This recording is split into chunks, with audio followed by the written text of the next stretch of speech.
Today is the 18th of January. We are into the third week of the new year, and this is typically when we start to see the new year, new me motivation start to wane off. So today I'm going to share with you the three main reasons why motivation fades at this stage and why the vast majority of people fail on their New Year's resolutions, as well as, most importantly, of course, providing you with tactics and hacks to help you overcome these obstacles so you can ensure that consistency. The main reason people drop off at this point is because they've gone too hard too fast. In gym language, there's a term called progressive overload. Now, this term refers to the actual weights or the workout that you're doing. So adding extra weight onto the bar each week, or making your Metcon slightly more difficult, either by increasing the intensity or increasing the duration.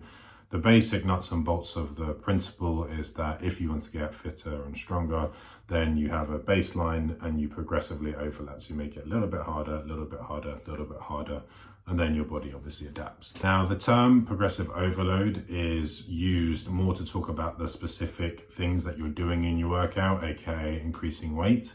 However, you need to also apply progressive overload to the frequency of your training sessions. After the Christmas and New Year period, if it was anything like mine, you're obviously going to wake up on the 1st of January. You're going to feel a bit shit about yourself. It's been a heavy silly season and you'll be desperate to get back onto that health kick. And it's very easy at this stage to be like, right, I'm going on a health kick. I'm going to hit the gym every day. I'm going to chuck in a couple of runs.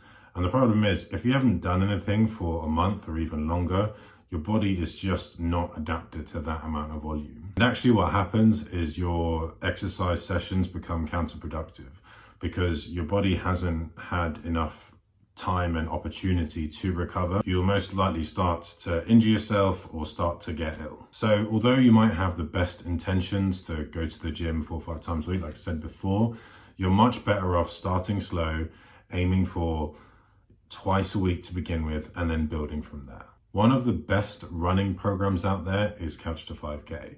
And this is because it starts so gently that it's so easy to do, and it builds you up slowly that it can turn even the most novice of runners to completing a 5K. If you're focused on being more consistent in the gym, you want to almost think of your training program as a Couch to 5K, but in gym terms. If there was a person who had done no exercise for, let's say, 3 months, they had never really been a runner, and they woke up on the 1st of January and then they tried to run a 5K 3 times a week indefinitely, then they would fail flat on the face. They probably wouldn't even finish the first 5K. That's why building up slowly is so important. So if you've already fallen off the wagon and you're feeling a bit down about it, then just go, right, going forward for the next month, I'm just going to focus on doing 2 exercise sessions. Then by the next month, you might increase that to 3 sessions or even 2.5 per week on average. Familiarize yourself with that habit until that becomes comfortable,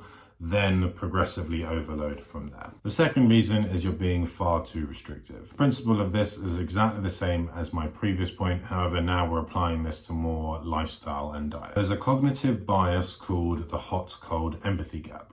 In a nutshell, what this is when we are super hot and sweaty, think back to last summer when we were hitting highs of 42, all that's going on in your brain and all that you want is to be, you want the weather to be colder, you want to be in a colder room, you want your body temperature to drop. That's all you focus on. And you even go as far as going, oh, I wish it was winter like now. I wish it was 1 degree. I'd love that because this is unbearable. On the reverse side, it works exactly the same. At the time of this recording, we're in the middle of January. Today, we managed to reach a high of 3 degrees.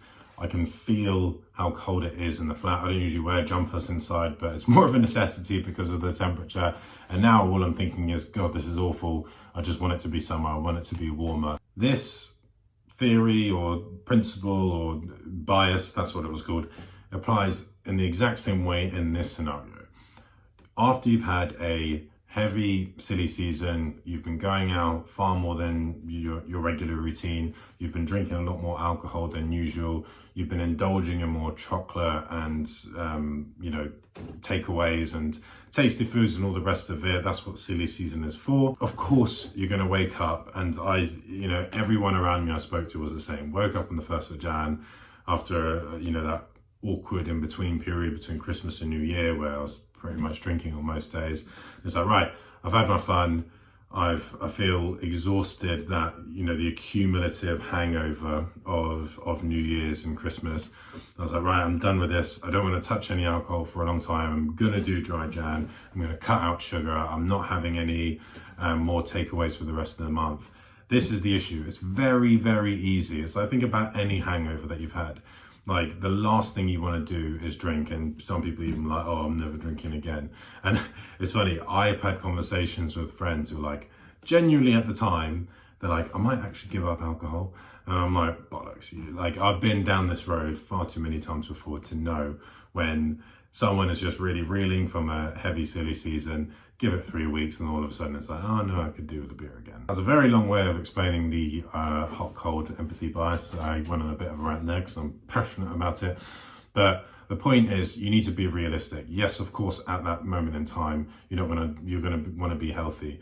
But as with any self-help book or any fitness YouTube video that you've watched, sustainability is key. So you need to be realistic about the goals that you set and focus on the process of how you achieve them. The easiest way to keep the momentum going and not fall off the wagon is to apply the 80-20 rule. Giving yourself an indefinite goal, like I'm never going to drink again, or I'm never going to have sugar or chocolates again, that's far too daunting for us to comprehend. And what happens is, when you tell yourself that you're never going to have something again, 2 or 3 weeks will pass and you'll start feeling like a drink, or you'll start getting the sugar cravings and you want a bit of chocolate, and then you'll eventually cave in, like we all do because we're human, and then you'll feel so bad and so guilty because you've failed in avoiding those things, and then the wheels will come completely off, and it's like that complete all or nothing mindset, which can be really detrimental, where you're like, well, I've caved now, I've had a chocolate or I've had a glass of wine, I might as well go all out and go back to my previous habits. By applying the 80-20 rule, this works on a macro and micro level. Have a daily 20% that you enjoy. For me personally, I have this little toffee cone ice cream in the evening after dinner, even though it's freezing and it's January, I just really like it. Sometimes, when I go out for a walk and I grab a coffee, I might grab some chocolate, whatever. I don't have the biggest sweet tooth, but I find, for me, I'm a massive savory person, so I love a crumpet, like with a slab of Lurpak on it and Marmite. So I have that in the mornings with my breakfast most mornings. Not the healthiest thing, but that's part of my 20%. So find whatever your 20% is and factor it in daily. Like I said, this also works on a weekly basis. So on the weekend, for me, my 20% is always alcohol. That's my biggest crutch. So not doing dry Jan, but I'm doing a no hangover Jan. That's my rule for this year. So allow yourself a few drinks, because even doing a dry Jan for most people is really daunting. Just the idea of like going into that second week and being like, God, I can't have another drink for 3 weeks or whatever. So by allowing yourself that 20%, it becomes far less daunting. It becomes far more manageable. And that is what's going to be key to ensuring that long-term sustainability. The third and final reason why your motivation will fall off is because you're not seeing results. And I won't lie to you, you won't see results for a very long time. Losing weight, getting shredded, getting strong, getting hench, whatever it is that your goal is a long-term game. There is literally no shortcuts to it. And working out consistently for 3 weeks and expecting to see something is a surefire way to make your motivation fall off a cliff and eventually sack the whole thing off. This is why I can't encourage you enough to focus on performance, especially in the context of the gym. So focus on your performance, what you're doing in the gym, over aesthetics. What I mean by this is that every workout that you do, make sure that you're applying that principle that I mentioned earlier of progressive overload. You're trying to make it a little bit harder. You're trying to increase that weight on the dumbbell on the bar. So for example, let's take a deadlift, right? Let's just say you start deadlifting 80 kgs and you do it for 8 reps, right? The next week, I want you to go up to 85 kgs. The next week, I want you to go up to 90 kgs. The next week, I want you to go to 95.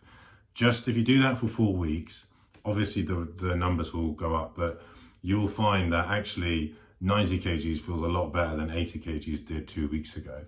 Now, that feeling there of you improving, of you getting stronger, of you, it's just so empowering. And this is what I found during my time as a personal trainer.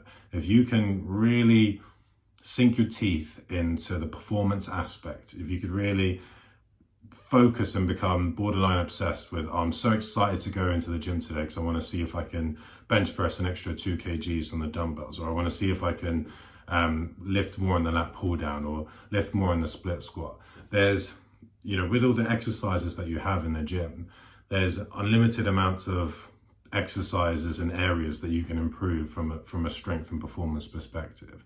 So if you become obsessed with that, going to the gym becomes so much more fun, and that's what's going to make you more motivating. And I tell you now, that's what's going to keep you coming back over and over again over a long period of time. You'll find it easy to motivate yourself to go to the gym, and that is when the aesthetics comes as a byproduct. A quick summary of today. First of all, don't go too hard too fast. Start really nice and slow and gradually build yourself up in terms of the frequency of your exercise sessions. Second to that, don't be too restrictive. Apply the 80-20 rule. Make sure that on a daily, on a weekly, on a monthly basis, you are enjoying your 20%. And finally, prioritize your performance in the gym, whether that be gym-based or running. Prioritize that, prioritize on your numbers going up, prioritize on how it makes you feel versus how it makes you look. Because if you're finishing a workout every time you look in the mirror waiting for some abs to show up, I can tell you, you'll fall right off the wagon and you'll be right back to where you started. I hope you found this video helpful. If your goal is to build strength and size whilst maintaining a normal social life, that means going out, drinking with friends, getting takeaways, then feel free to drop me an email and I'd love to help you out.